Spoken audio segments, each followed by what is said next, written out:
You want to remove the friction from connecting with your ICP as much as possible. This is the brand side of things. This is where you'll build the leverage. And this is before I knew you. Dude, I'm excited. Okay, so today we're with Shane. We're going to be breaking down his brand, his personal brand. Shane, if you want to introduce yourself in a one-liner, what would you say you're doing? I'm a content creator, pianist, and speaker. Yeah, there you go. So we're going to break down his brand because he's planning to pivot over the next few months into sort of a new space, but then also trying to build leverage around his personal brand to open up opportunities and to also maybe monetize and start taking content a little bit more seriously. So it's going to be awesome. With your brand dissection at the moment, what would you say you've gone through from sort of the start of your content journey and also the rationale behind why you started as well? I'd say right now I'm in a bit of a pickle because I'm trying to pivot to more speaking content. And for the longest time, the reason I started content creation was because I wanted to document my piano progress. And that's what I did 5 years ago. I was uploading videos of me practicing pieces on the piano, making mistakes, and people would still follow. And then I eventually transitioned to mashups, and then transitioned to doing live song requests, and then making my own arrangements of songs, own cover songs, and then making sheet music for that. I was able to monetize off that, and then I got many opportunities through piano. It got me wedding events as well, wedding gigs. It's gotten me brand deals, but in the long term, it's not something that feels fulfilling to me. I feel more passionate about public speaking because recently I did a TEDx talk, and that was my first time talking on a stage as well. And it meant a lot to me because I was an introvert growing up, and it was very hard for people to listen to me. And so when I was on that stage, it was like, wow, everyone's forced to listen to me now. So it was a great feeling, and I just want to help other introverts find their own voice. And that's kind of like the pivot I want to make, because I feel like public speaking is going to be more fulfilling than piano in the long run. And although I do love piano is something I will continue to stick with. I feel like public speaking is my calling. Yeah, for sure. Yeah. For a little bit more context, Shane on his Instagram personal brand has around 30-something thousand followers. Almost 40K. Almost 40K followers. I actually saw his TED Talk and I've watched it multiple times because it's one of the most inspiring things, him going out there and sort of breaking out of his shell. So it's sort of what made us sort of meet up over here. We're beautiful Double Bay to dissect his brand. So with that story in mind, where you started and your why, it was primarily to break out of your shell, would you say? Correct, yes. Yeah. Okay, and then with that now, where do you say you want to be in the next 5-10 years with this? I want to use it as a platform to, first of all, get more speaking opportunities, but second of all, to also teach other people the things I've learned so far. So ideally, I want to be able to, in the next 5 to 10 years, what it looks like for me ideally is speaking on more stages, speaking on stages around the world. Right, and then speaking about what specifically? Is it going to be more piano, or is it more about like gaining the courage, you would say? Possibly both. Yeah. Possibly using piano as a metaphor as well, and using it as a tool in my talks, because that can be something that makes me stand out. Because there's a bunch of pianists out there, there's a bunch of public speakers out there, but there's not many pianist public speakers. Yeah. And that's where I kind of will step in and use piano as a metaphor to convey messages across to different people. Yeah, for sure. Yeah. Let's actually break this down a little bit more. So when you're talking about, say, the pillars of your brand at the moment, you started off primarily with piano. Yeah, that was all I was known for. That was all you were sort of known for. I'd say now, making the pivot, because you started off with piano, when you say you've made a pivot, how far are you along in the process of making that pivot? Are you like, I'm fully integrated into who I sort of am as a person, or do you still feel like you're restricted in some way? I feel like because I've built my audience through piano, I definitely feel restricted because it feels like my audience only follows me for piano. And so a lot of the time I'm thinking about, well, does my audience really care about this? Like, they've never seen my face before. Because if you've seen my videos before, like, I use my Ray-Ban Meta glasses to film my content. So it's mainly my hands. And so as soon as they see a video of me talking to the camera, they're like, who is this person? Like, I don't have any impact on their lives whatsoever. I don't have any influence. And that's something I want to be able to create with my audience, to create a more personal touch, a connection. Yeah, and with that personability, so you have piano as your anchor, essentially. And with the other pillars that you have, what would you say those other pillars are? I would say public speaking. Yep. Is definitely one. Piano, public speaking. Because I know ideally it's like 3 content pillars. Right. Piano, public speaker. I can't think of another one. That's honestly the only piano, two public that, speaker. yes. Yeah, that's perfectly fine, right? So when it comes to pillars, it's not necessarily about having multiple niches that you're integrating into. You know how people say like you are the niche, or you hear the other option of say you have to be in a niche. Yeah. That's not necessarily the case. The more important aspect is actually just knowing who you're talking to on the other side of the camera. So I know you mentioned sort of off recording that you want to do more talking head content because you haven't done that before. It's a great entry into gaining a better connection with the people you're speaking to. But I think the more important thing is you need to first establish who you're speaking to. Yes. Okay. Like my audience. So like you mentioned that you have an audience of people who came for piano. Yes. Right. The next question is, do you know the person that you are playing piano for in such extreme specificity that you're able to name them and like state their deepest strengths, their weaknesses, their fears, what they want out of life, all of that stuff? Are you able to identify it? No? Okay, so that's going to be the first thing I would say you're going to need to do when you do a pivot into widening your scope from just piano. Okay, because at the moment you have a large quantity of people who come for piano content, but then a big part of like this is just market sizing. Okay, when you have a market, say you have a market size of piano, you got to think how many people would watch piano content, right? Does it have to be enthusiasts or can it be literally anybody? I think it can be anybody. Yeah, right. Piano content can be heard and watched by anybody, and everybody will like it. Yeah. Right. They're going to hear music and they're going to be like, nice. It might not be their music, but like they'll listen to it, and there's very low friction towards understanding and resonating with it. It's a universal language. Right, it's a universal language. So I would say universal, this is going to be a very large market size. Yes. Literally like in the billions. Yeah. Okay? But when you say public speaking, it is still fairly universal, you would say, but it's a lot smaller of a market. Yeah. Okay, so your audience now is no longer just going to be comprised of anybody who sees your stuff. It's going to be people who are actively looking for either inspiration or some practical advice when it comes to public speaking.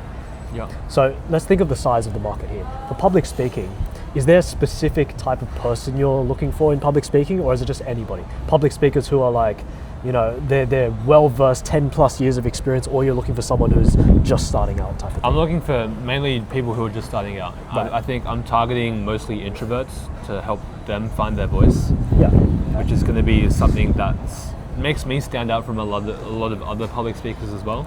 Yeah, exactly, right. Because having that experience myself, I can talk about that experience and having the courage to speak. Yeah, right. So introverts sort of starting out, we'll get into introverts in a bit as well actually, but starting out, courage building, I would say this market, if you think about it in the grand scheme of like, let's market size, how many introverts are there? Let's just say there are like 50% of the world are introverts. We'll phase out maybe like half of the population just for safety, because like some people just don't have access to this type of thing. So let's say 8 billion people, we have 4 billion people. 50% of those are introverts, so that's 2 billion people, right? People who are just starting out in terms of public speaking, how many introverts want to do public speaking? Probably like 5% of them maybe. It's like a very small amount of people. It's not Yeah. common for introverts to actually want to Yeah, speak. exactly, right? Yeah. So out of those 2 billion, we'll say like 5% of them want to actually get into it. So it's 200 million, 400 million, I think. 100 million. 100 million, right? Yeah, 100 million. So 100 million in terms of market sizing, that's still a pretty large market, but like in the grand scheme of things, your piano content is reaching billions, whereas your public speaking side is more in the 100 million. Yes. Okay, this is where I want to mention introverts. Okay, because when you're doing especially value-based content, when you're trying to build a personal brand that people can really connect with, you're having to speak to one specific person, which means that you're going to have to go very specific. Yeah, building leverage in a personal brand actually is very closely correlated to how specific you can get to know this person. Which means that you'll probably only be talking to a few thousand people, not even a few million. Yeah. Okay, like you see the public speakers out there that are very well known with their personal brands. Say like Vin, I know you mentioned you look up to him, right? Vin, he's still like, he's sort of like where we are, you know, Aussie bloke, he's been to the US just like you, and he started making a living for himself by bringing up his courage and bringing up his confidence and bringing his charisma, bringing up his story. That's a very big part of how he's come to light. But millions of people don't necessarily follow him just for the public speaking advice. They follow him because of what he stands for, Yes. right? And this is where the introvert side comes in. A lot of the time, your market sizing is going to be, well, I'm going to serve a very small audience. I'm going to serve thousands of people, but I'm going to serve these thousands of people so incredibly well that other people would want to come into this circle. Yeah. And that's where the introverts come in, right? If you're helping people who are starting out on their public speaking journey, trying to break out of their shell and really inspiring them to continue moving forward, if you manage to help these people completely shift their perspective on public speaking, or you get them to do something out of the ordinary, then other people would want to come along that journey with you, even if they're not your exact persona that you're trying to speak to. That's how scalability will work in the long term for you, right? Because like just simply based on the pillars that you've broken down, this is the type of breakdown that you want to make so that you realistically know what you're shooting for. So does that sort of clear up the market type of who you're targeting? 100%. Yeah? Yes. Okay. I think your next actionable step, I'll put this in there so you can put this in like sort of later, but your next actionable step is building out your ICP. In this case, that's ideal customer persona. That's more of like a businessy term, but in this case, you want to also build out in a brand sense your ideal avatar, right? In Sixth Sense, we actually call it an ideal avatar, and I have an AI tool that helps you out with it. But yeah, you can access Avatar Builder. It's basically a custom GPT that I've broken down so you're able to build these characters. These are my characters. I speak specifically to these people in every piece of content I make. Yep. And there you go. See, it's my personal avatar models, right? So who are they? What's their story? What do they look like? I broke down 2 of my avatars. This is Eric, this is Natalie. Okay. And I broke them down Wow. so incredibly detailed. I know everything about them. So every piece of content that I make speaks directly to them, and this is exactly what I would recommend you do as well. Just so that you're able to speak to them when you're making content Yes. in a way that connects with everybody else, or connects with them better than anybody else on the internet. Okay? Bring a face to them. And I think over time, as you use this tool, spend a long time on this. You'll spend probably like 3-4 hours on it. Yeah.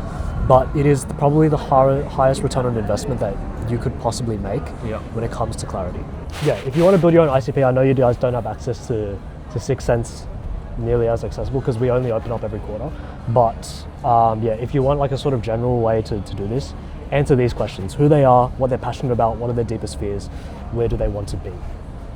That's like a really high level perspective on it. But that's what I would say is your next actionable, to really build out the ICP.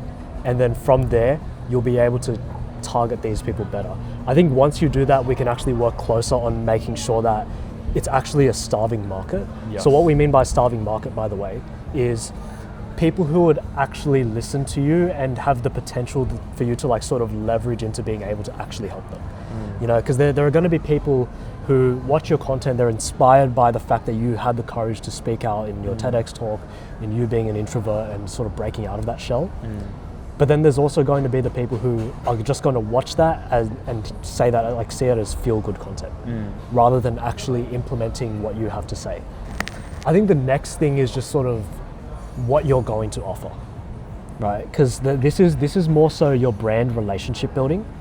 The next is going to be the type of content that you break down, and the type of content you make, and then the next one is going to be what you're offering, and then after that is going to be how you're going to funnel into that offer. Run me through your piano content first, and then break me down with the public speaking. For both of them, it's very, very different. Right. The piano content, if it's like an idea I have in my head, I just kind of write it down in my notes, and then one day I'll just go to like a empty mall, which is where I always film my content, wear my glasses, click record, usually only 1 or 2 takes.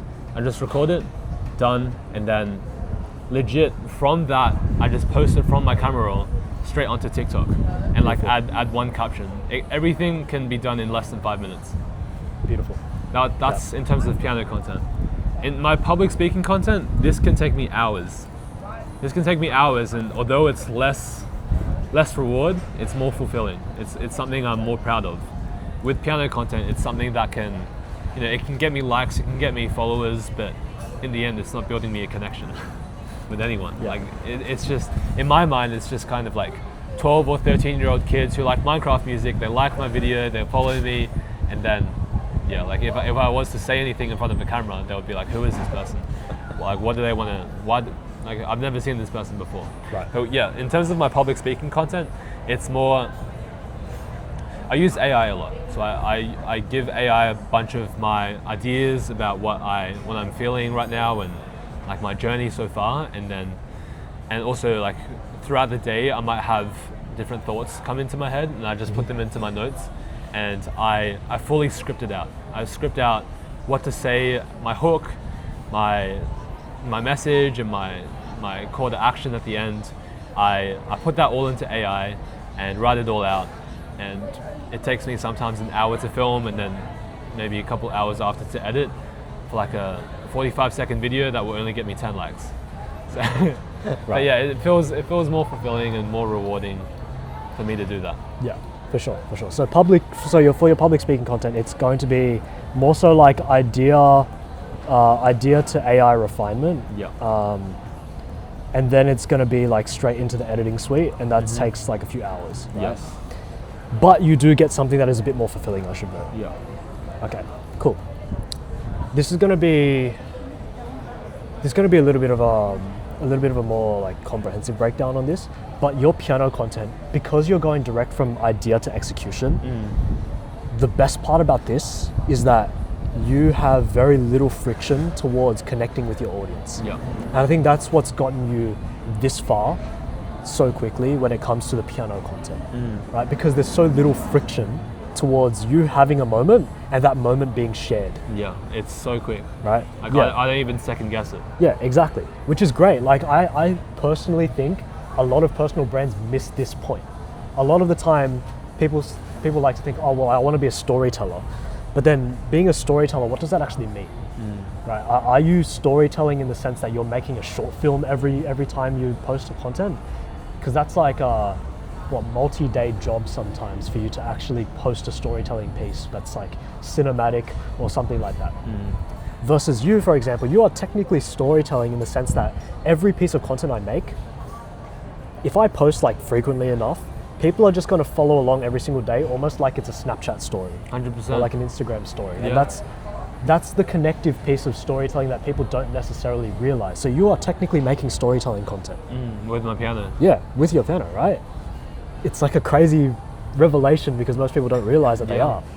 But I think that's the real benefit with piano, right? You're giving people a connective point on a day-to-day basis that other people, say public speakers who just provide value, won't have. So this is your unfair advantage. Your unfair advantage is the fact that you are multifaceted, you are nuanced as a person. Okay, and we call it a personal brand for a reason, because it's personal. So if you're going to leverage anything, it's going to be the fact that, well, look, my main pillar is public speaking. I want to do this as my direction.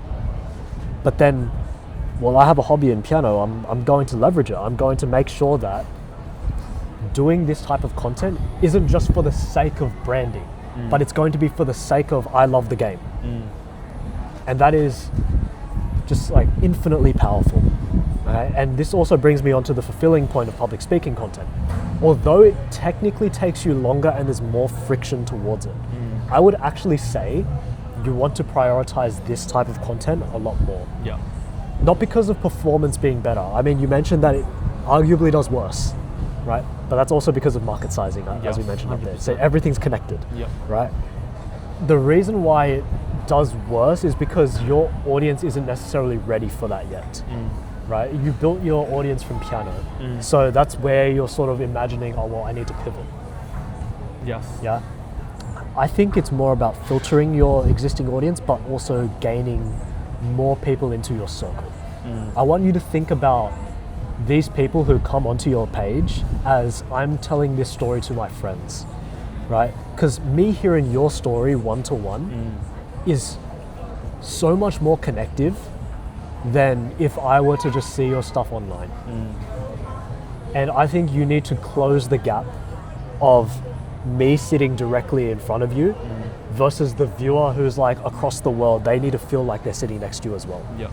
And that's going to be your superpower when it comes to this content machine. You want to remove the friction from connecting with your ICP as much as possible. This is the brand side of things. This is where you'll build the leverage. Now, from this point, I'd say if you want to upgrade your workflow in any way, me personally, I provide value, but I don't get many views.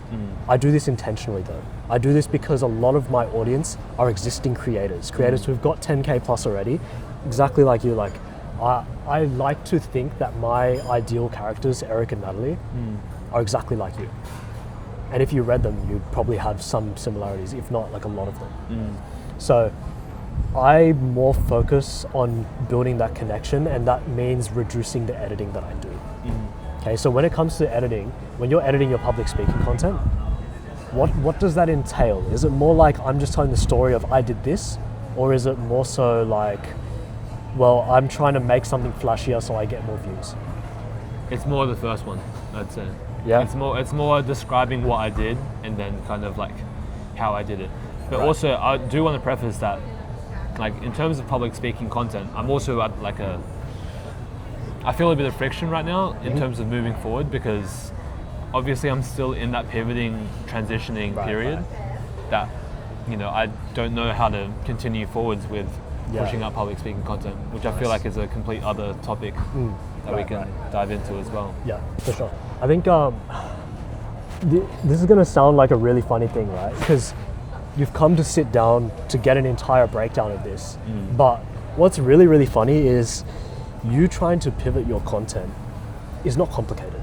Even as a sort of content consultant and like a personal brand consultant for content creators, the funniest thing that I always say to people is like, you can just do shit.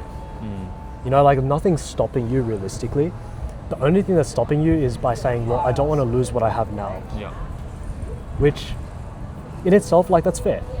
You don't want to lose what you have now. But like another question that you should ask yourself is what do you have right now that you would want to continue having later on? Is it just a follow account, or is it just like, what is it? You're right, because even with the follow account, for example, like I would be happy to start from zero and then just continue to build it up. That's the thing. Yeah, like if you were to start from scratch again, would you feel like you would be actually more fulfilled because you're doing something that's aligned to you?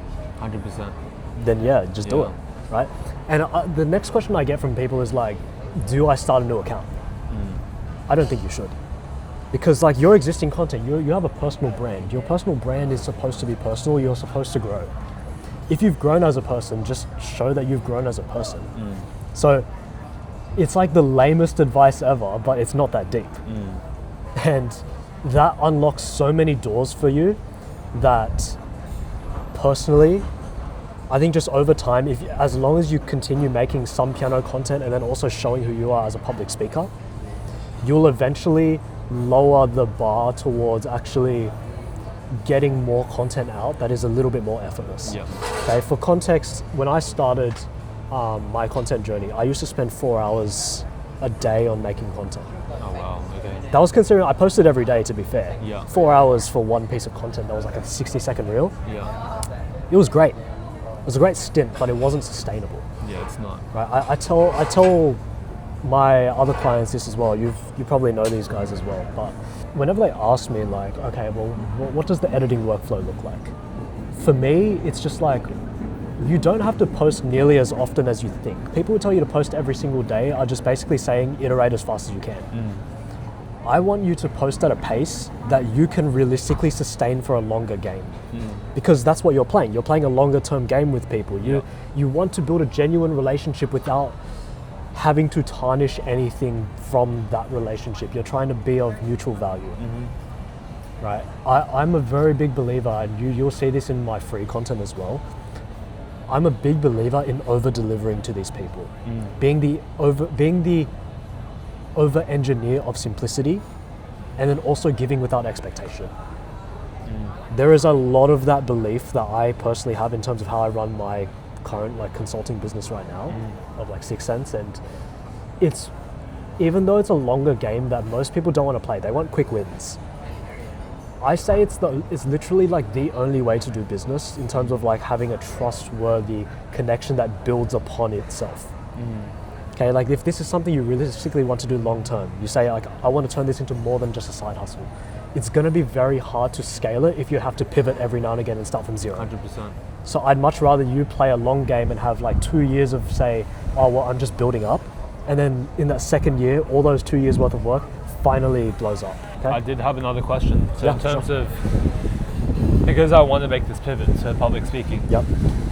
I think a big part of it is like, should I continue with piano or should I not? And I think like, based off what you said in the past, like I should kind of mix in piano with public speaking because that's what makes me unique and that's like my personal brand. But how do you think I should go about this? Like, should I continue doing the existing piano videos I made in the past where I don't really build a connection with my audience and release public speaking stuff that builds a connection? Yep. And so it has kind of two different things. Or would you say I should refine my piano content so that it should build a connection with people? Right. So there are two ways to think about this. The first one is just, well, do I change up either one of the two pillars of my content? Or do I just continue doing what I'm doing right now? Well, let's take a look at your brand first, okay? So you have 38K followers, you're a pianist and a speaker, you've already like sort of established that you're both. And I think there's so much merit in that already. The fact that you've established your identity. All of this, right, you're doing more talking head now with the public speaking content, but at the same time, you still have piano content. Okay. I personally think you should just continue making the content the way you have been. The reason why I say this, it's not because of like a brute force thing. It's because this, for one, is aspirational. People will look up to this and people will look at your wider goal and they'll say, wow, like I want to be part of Shane's journey or I want to learn from him. Okay, that's like the most powerful thing. But you also have this sense of authenticity where you are a human being. A lot of the time people tend to forget that. They forget that over time they remove their personality from their brand and then they're just left with a shell. Because like what happens if you grow? What happens if you grow as a person and you say like, I'm gonna move into public speaking more? Okay, like people aren't going to connect with you nearly as much because it's like there's no personality behind you, there's no nuance. So I personally think you should put a lot of effort into your public speaking stuff as your pivot, but over time, this type of content that you do that's like really low friction is going to be arguably just as valuable as the hours that you spend on having a public speaking piece of content. Right? And over time, you'll actually gain a lot more clarity just by doing it than trying to contemplate this whole, okay, like what do I do from here? Because like what can you do? It's either you make a choice or you don't make a choice. It's binary. And if you don't make a choice, you're just going to be stuck in this loop. you're going to feel lost. Where in reality, because of how open content is, as a personal branding stance, there's no such thing as like a rigid structure on how to do it. Okay, that's why like having a conversation like we are right now is so valuable, because I can technically use what I've learned from breaking down other people's brands and building their brands to help you out in any way that I can. But even then, it's like me breaking this down, I want you to be able to find a path that works for you. So it's this exact same mantra of like, I feel like you should build the house first, and then I will help you furnish that house over time. 100%, yes. Yeah, so like in the stage that you are right now, all I can really tell you is just continue what you're doing, but more intentionally. Okay. Right? What I mean by intentionally is think of your piano content as a relationship builder, as an authenticity angle, right? Whereas your public speaking content is your inspiration and authority angle, where you're saying, I'm speaking to you as like a sort of quiet introvert. Because like you got to think as well, like people who play piano, this might just be my own like sort of perspective on this, so correct me if I'm wrong here. But like, you know, artists like Young Kai, for example, right? You can see him almost as a quieter artist, Yes. in a sense, right? Like a sort of softer artist, introverted, you could say. I think it's that part of his character that a lot of people connect with, and that's why people listen to his music as well, because it feels like his music understands you. And there's that exact like mantra here, Yes. where your piano content is this connective piece where people are like, wow, okay, Shane isn't just like a guru, he's a dude. Like, he is a person. I genuinely want to learn from a person. Okay. So does that clear up sort of where you go from here? Definitely. Yeah? And you're right about that with, like, I'd say a lot of pianists I know, they are kind of, they use the piano as their voice because they're very quiet. Exactly. So I agree with that. And you should have a look at like my previous videos and nothing kind of like that, because that's kind of something I want to show more as well. Like in terms of my piano content, I wanted to show my face. Right. Because that could kind of like be a good bridge between that and also public speaking. But for the longest time, like I was making videos like, and this is before I knew you, like this glasses type of content, like it doesn't, there's nothing about me behind it. Yeah, So look at that, like all of this. Yeah. And it would go well, like it would get a lot of likes, but in the end it's just probably a bunch of kids who find that funny and stuff like that. There's nothing about that makes it me. Yeah. It's a curse with virality. Yeah. Because like, I'm sure if you These are looked just at like trends, I guess, right? Yeah, I'm sure if you looked at the metrics that you have, like 2 million views, 288k likes, that's a 10% like rate. Okay, but like if you check the follows, how many people are following you from this? 276k, 2.3. Okay, so let's look at his insights maybe. I don't know if that focused, but 2.3k in terms of your follow rate. So out of 2 million people, 2,000 followed. Yeah. That's still that's still like good. it's actually on TikTok I've blown up even more. Yeah, that's awesome. Yeah. Sweet. I actually wanted to talk platforms as well. When it comes to you posting on TikTok, is it just because you feel obligated to if you post on Instagram and TikTok, or is it like, is it an intentional move from you? Well, I did start with Instagram first. Yep. I started TikTok about 2 years ago, Instagram 5 years ago. Most of my stuff I post on Instagram is the same on TikTok. Right. Because it's easy. Yeah. I would say now, Instagram for me is more building, like more showcasing myself and like my public speaking. I think one of the reasons why is that Instagram is a lot more used for that, I guess, these days. Yeah. Compared to TikTok, it's more used for like, you can post whatever you want. And so a lot of the time actually I still post, you know, the piano videos that don't really feel as fulfilling to me because they're easy to pump out and they can get me followers. And in context, I have 150k followers on TikTok. There you go. Yeah. Yeah, like it's not, but like the followers to me, like if I started from zero, like it's That's sweet. it would be fine. Yeah. It's good to hear, because like a lot of the time when people start out, the biggest part of them posting is just friction.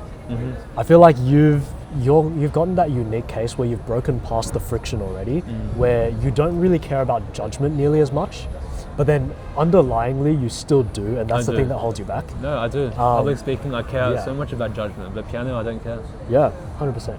But you also have to remember, it's like the people who you're speaking to, I think this is where like the avatar comes in. Once you've built your avatar, it doesn't really matter what they judge you for, because you're always going to be assuming you're speaking to someone who does look up to you. Yeah.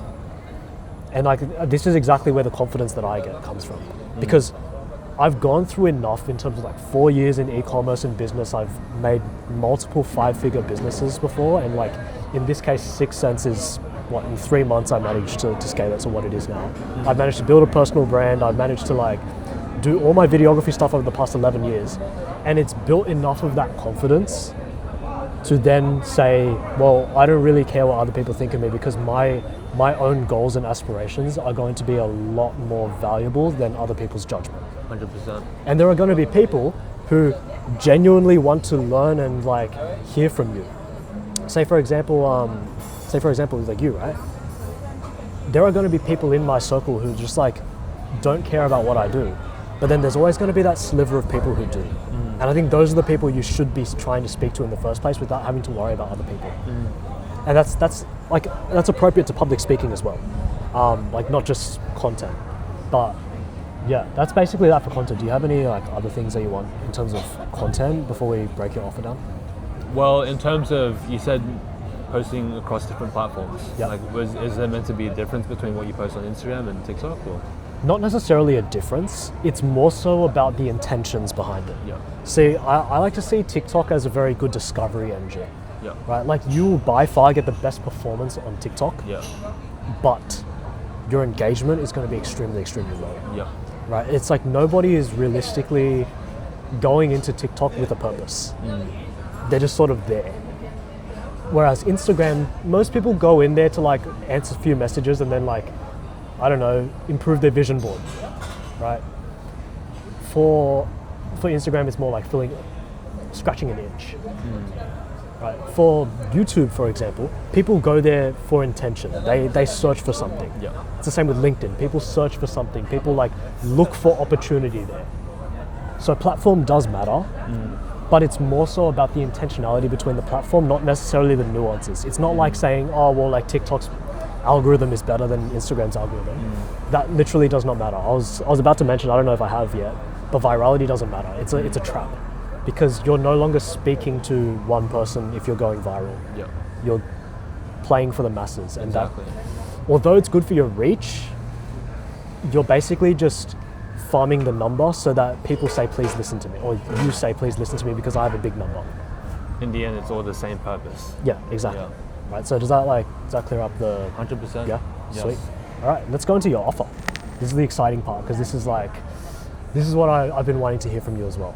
Okay, so with your piano content now, you've mentioned that you started offering sheet music and stuff like that of like your covers and all of that. Break me down like what you've been doing so far and what you've been thinking about. And bringing it back to like TikTok not being like a discovering thing. With my sheet music, 99% of my sales come through Instagram. Right. Barely anything comes through TikTok. Like TikTok gets more reach as well. Anyways, Yeah. with piano content, I've been able to sheet music. Like what do you want to know in terms of like how much I charge and stuff like that? I'd actually want to know those, yes, specifically, but then Yes. also just hearing the sort of progression of how you got there as well, because Okay. I think you Like how I getting made enough, money. you getting field experience. I need to see where you've been, so that I yes. can then 100%. map out where you're going. Yeah. So first, it was sheet music, I'd say. Yeah, sheet music. I charged, for the longest time I charged like from $3 to like $6. Right. And so far I've made around like 5K. Right. Yeah. Okay, and then how was that sold? Was it like on a platform, Gumroad? Oh yeah, it was on stand? like link in bio. Link in bio. Oh, okay, got you. Yeah, sweet. And did they like take fees and stuff like that? Or They no? did. Yeah. Oh, They- that's fine. Yeah. So it was. I'm through assuming. Stripe, actually, through Stripe. Okay, sweet. Yeah. I'm assuming it was direct into from your video to conversion. Yeah. From video to. So was it direct from video to conversion when it comes to like someone watches your video, Yep. they say, oh, nice, I want to play this as well. Yep. So they go into your bio and Yep. they buy the sheet. That's exactly Okay, right. cool. Yeah. So this is like direct funnel. I think that was honestly ideal because it's super low ticket in the first place. Yep. You Very could low you ticket. could definitely say it was an impulse buy. Yeah. Right? And when you say impulse buys, you don't necessarily have to have anything complicated, right? For example, for me, I have to go through a little bit more of a curation funnel because I can't necessarily say I'm going to make an Instagram video and someone's going to pay me like, a few $1,000s to work with me straight away from a 30-second video. So there's a lot more complication there. But because you're going for like $3 to $6 per sheet, it's an impulse. I would pay that. I don't even play piano. I play guitar, Yeah. but like if I have a sheet, if there's like a sheet for a song that I can't find anywhere else, I'll Yeah. pay for it. Yeah, 100%. Right. So yeah, that's like ideal, honestly. So you said you've made around like 5K US dollars. lifetime USD. Around that. USD Yeah. lifetime. And how long was that over? Like a majority of that came this year, just like this year. Just this year. So Yeah. like let's just say the past 12 months. What were you doing freelance? So weddings, I charge. Wedding piano? Yeah, piano weddings. Anywhere from 1,500 to 3,500. 100 to 35. Yep. And how often was that? Because I'm assuming this is one off. Yes, it's probably like 3 times a year. 3 times per year. Yeah. Okay. Sweet. And how long were you doing that for? Like, how long would I be playing at the wedding for? Not necessarily. How long have you been running it Oh, for? only for this year. Again, 12 months. Okay. Yeah, 12 Awesome. months. So, just by like sheer maths, right? You've made around 17 grand. There's also more as well. Yeah. What else is there? The TikTok Creator Rewards Program. How much is that? Like 12K Okay. US dollars. Nice. All right. Sweet. And this is only 12 months. as 12 well. months again. Okay. Sweet. So that's 17 plus the 12. So that's 29K USD total. Right? Yeah. Okay. Awesome. And with that, you can see it's very scattered, right? Yeah. Do you see yourself doing this, like continuing to do this, or No. no? Okay. I mean, it's great money, but like I Yeah. don't think it's not as fulfilling as public speaking. I'd yeah, say. it is great. Like there are a lot of cases where, especially earlier creators, they try to get the bag as soon as possible. I think you're one of the unique cases where you have been able to get the opportunity to do so, but then you've done so in a way where it's just like, I'm just going to go with the flow, and then eventually I'll get paid for it. Do you feel that that's 100%, exactly? yes. Yeah, that's. I mean, when I started off with piano, it was never with the intention of, to monetize. I mean, it would be cool, but like, Yeah. I just slowly managed to get Sure. there. You see, there's so much merit in that as well, because like a lot of people start content to go like, oh, I'm going to be an influencer, or I'm going to do this full time. There's this big stigma around like people being influencers for the sake of money. I think there is nothing wrong with that, and you're a unique case as well, because it's like you've done it not really just for the money, you've done it for the love of the game, but you just happened to get the opportunity because you love the game. 100%. Right. So you've actually gone through the right motions unintentionally. Yeah. Because you've gone through this. But yeah, in terms of like where you want to go now, from this, are you looking to simplify this type of offering? And like, are you trying to switch your offering away from piano entirely? Or like what's the thought process on what you want to do sort of longer term? I want to be able to be paid for gigs, like speaking gigs. Like that's number one. Okay, be paid for speaking gigs. Let's work with that. Okay, speaking gigs. I want to, over the next say like few minutes-ish, I want to break down exactly how you're going to get there in the most actionable way possible so you can get started tomorrow. Okay. Here we go. Let's get paid for speaking gigs. What do you want to speak about? I want to speak about introverts finding their voice and courage. Okay. Introverts finding their voice / courage. Yeah. It's a good topic. Okay, because we spoke about this in your sort of avatar builder. And I think your avatar, once you establish it, you'll actually be able to speak to them better in the public speaking. Right? But yeah, speaking gigs. Sweet. Let's break it down even further. Okay? Because being paid for speaking gigs, although it is a great vision, I want to make it happen. It's hard to do so with what you're doing right now, or at least it's hard to link it. And I think that's where the friction is coming from for you. Right? You're saying, I want to do this, but I don't know how to get there. Yeah. So let's break down how to get there. Okay? First thing is, do you think your audience is going to pay you money to see you speak? I don't think they have anything to base it off. Yeah. I don't think they have any. I feel like they're still in the mindset of why should I listen to this person? So I don't think they will. Right. So you're saying you don't necessarily have the authority. I don't have the authority. Yeah. Credibility, Yeah. no credibility. Do you have no the relatability, the authenticity yet, or are you still trying to build that too? trying to build that. That's what my content's trying to build. Okay, sweet. So then your number one action step is just distribution of content. Okay, because when you're thinking about the branding side of things, you have the case of you don't necessarily need to do this yet. It's more about building a longer term goal. So for you should play content in this way where you're building up the brand now so that you can get the payout later. And that's going to be your next goal. So like distribution is going to be your number one. But let's also validate, right? So when you're doing this offer creation first, these are the main steps you want to be able to do. You want to be able to validate your offer first, okay? Which this is like the most powerful thing. Because you have a personal brand of almost 40,000 people on Instagram, 150,000 on your TikTok. This is probably not applicable to TikTok, but like on Instagram, on your story, what's your engagement for stories? Do you know? It's not great. It's really not great. Like what I don't know if otherwise? this is what you wanted to hear, but it's really not great. It's probably like in terms of views, Yeah, probably like 1,000 views. that's fine. I get the same. Okay. I get like about, depending on what I post, it's like 1 to 2K. And that's perfectly fine. Like I'm able to run my business with that amount because I'm specific to who they are. But like 1 to 2K, that's perfectly fine. Right. Actually, let's say one. You said 1K. 1K, yeah. Hey, 1K views on stories. I'd say your number one action step is just asking questions. I need you to ask your audience what they personally struggle with and how you can help them.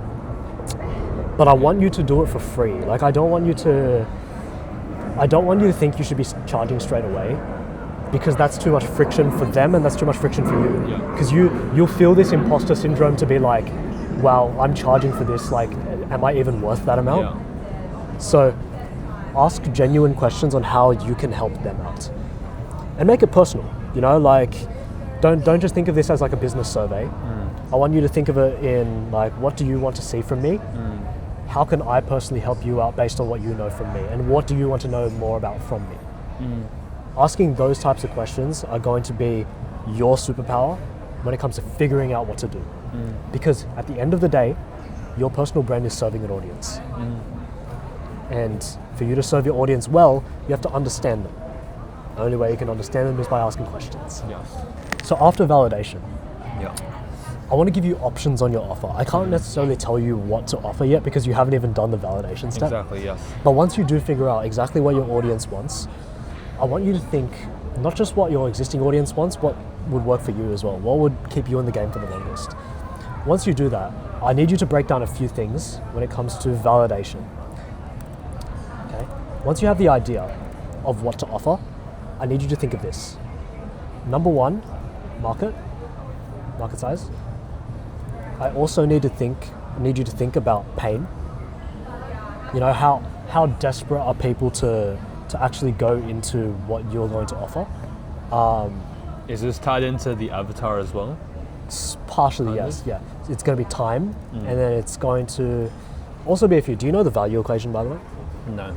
No? All right, so I'll show you what the value equation looks like. Yes. Hormozi's value equation is Yeah. probably like the best way to illustrate it. Yeah.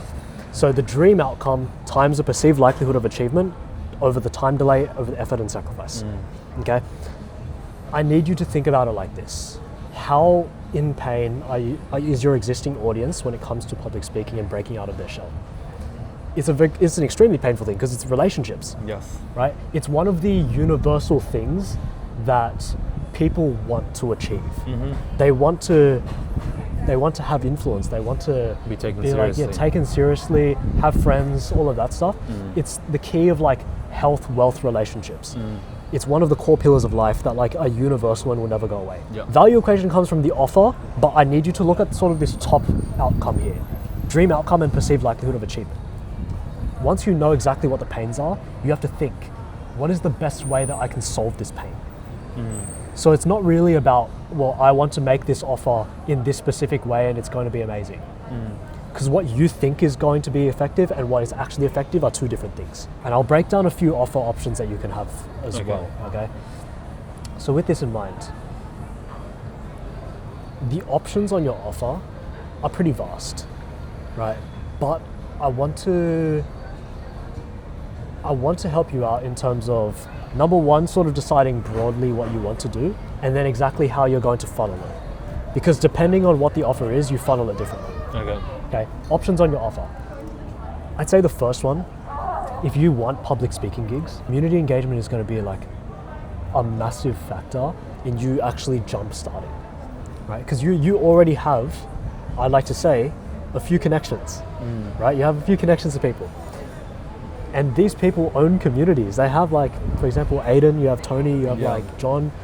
Every single one of them have speaking communities that I feel like gaining courage, especially as an introvert, is like a really big pain point that they actually want to solve in their communities. So even if it's just a matter of I want to help out, that's going to give you a lot more of an edge in terms of your confidence as well. So that's going to be like one of your offers, community engagement, right? And then over time, you get invited to more engagements. No, it's funny because I was actually talking to Aiden about this as well, and Yeah. he wanted me to speak at his event, but like the timing just didn't work out. And yeah, but that's something. Yeah, you nailed that.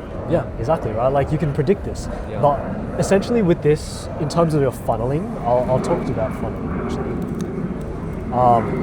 Funneling is going from view to actually participating in the thing. View to participating in the thing, it's very different depending on what you do.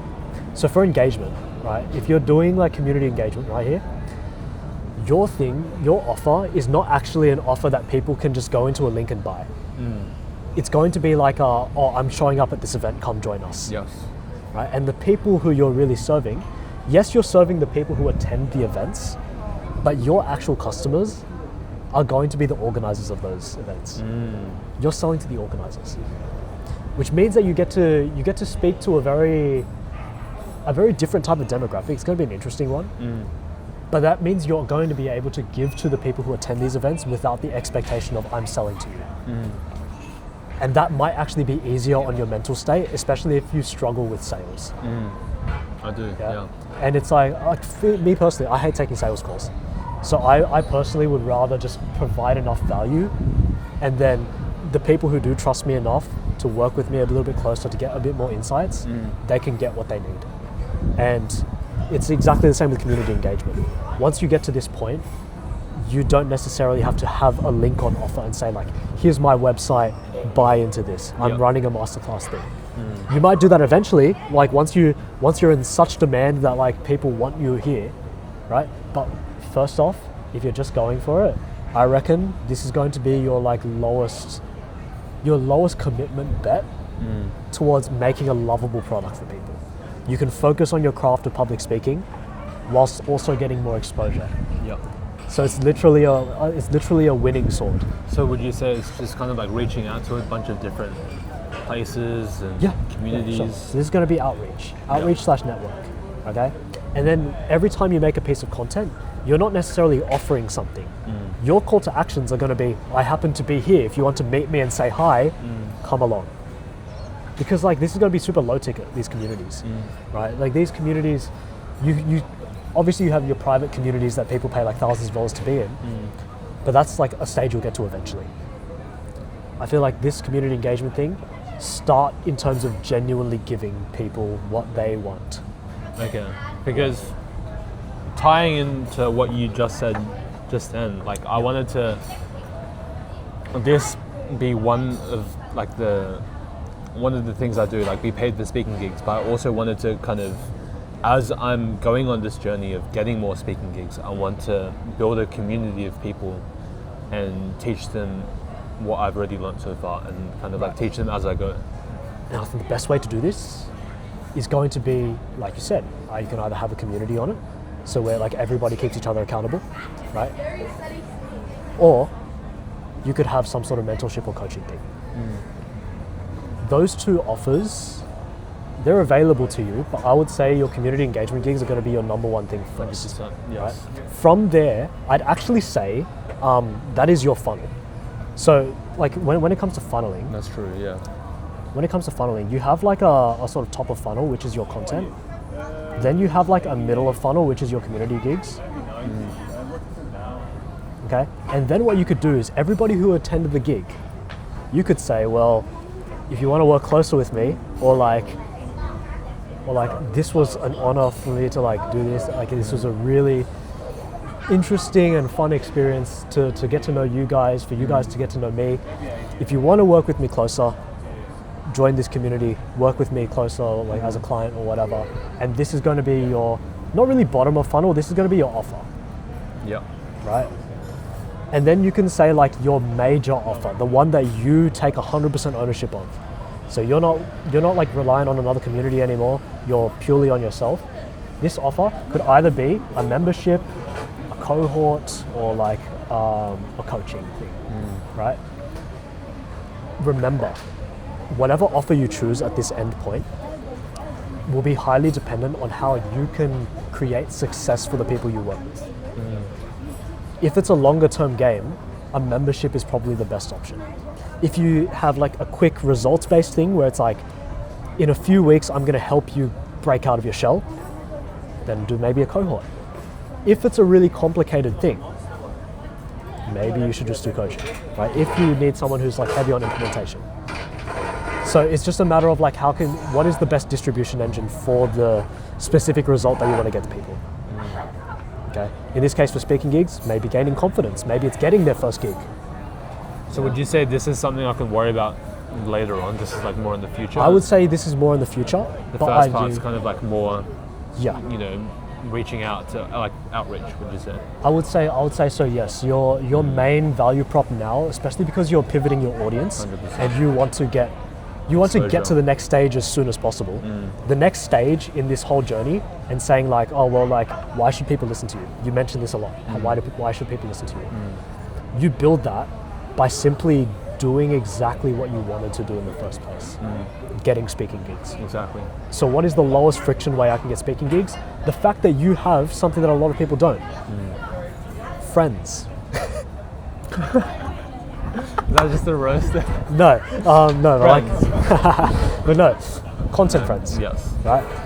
That sort of genuine connection with people is going to be your superpower, bringing in to like this whole sphere.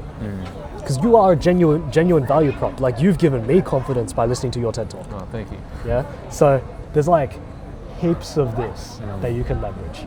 So I'd say that's your number one. In the future though, your offer, I think the main thing you want to think about as well is these engagements, you will be being paid for them eventually, right?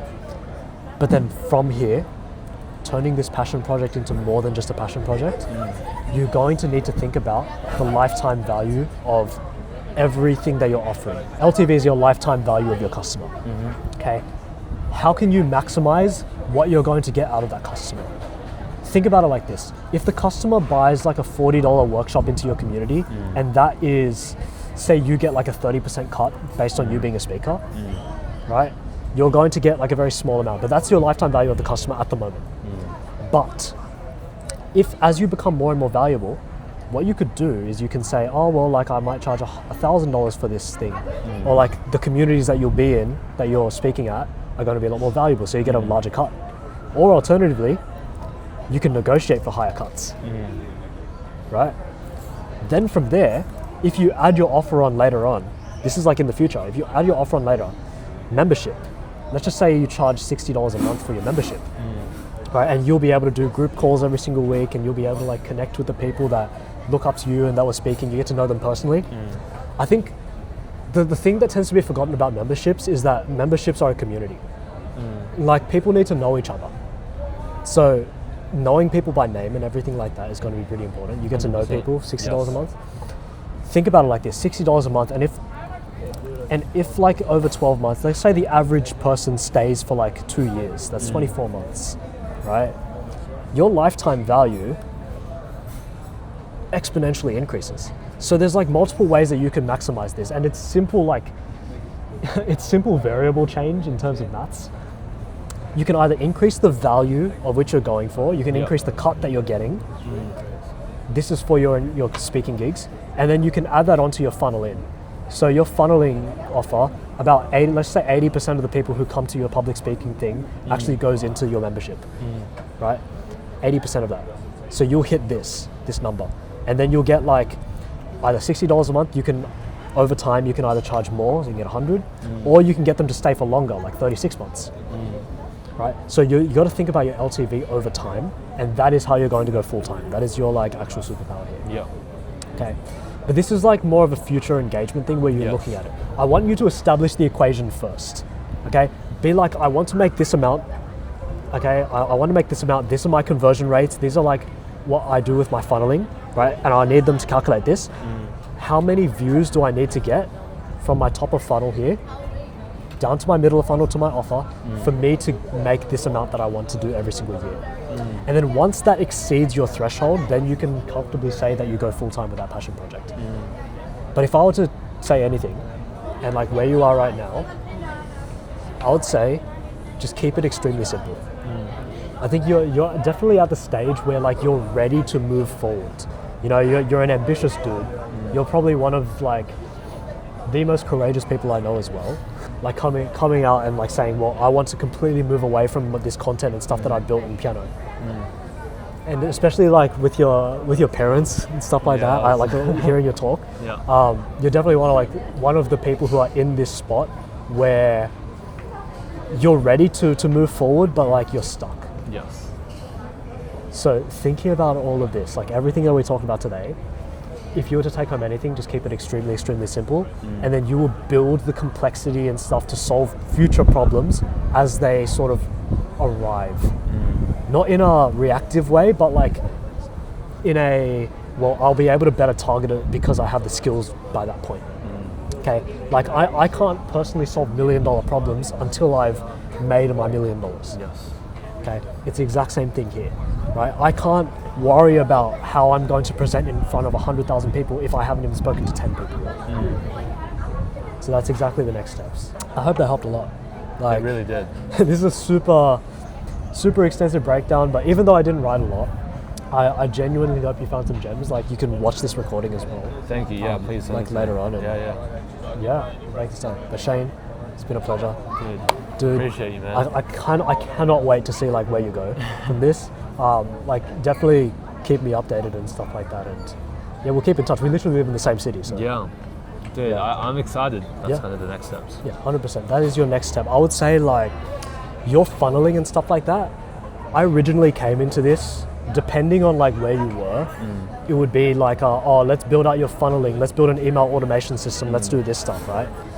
But I think now that I gained a lot more clarity on exactly what you want as well, and like where you're going in terms of validation and everything like that, it's just come to my attention that like a lot of what you want to do now is very, very accessible to you. It's more accessible than you probably thought, right? Like simply doing the TED Talk was enough to like get that started. Yeah. And now it's just a matter of like, how can I do this continuously? Like you had John, you had Dihan like literally at the TED Talk. John runs Creators Collective. You could speak with him. Yeah. You know, like he's such a cool dude. Yeah, we're good friends. Yeah. Exactly. Right. So yeah, like you definitely have the optionality, and I think yeah, it's like super exciting to see what you can build over time. No, I appreciate it, man. Thank you. Appreciate No it. worries.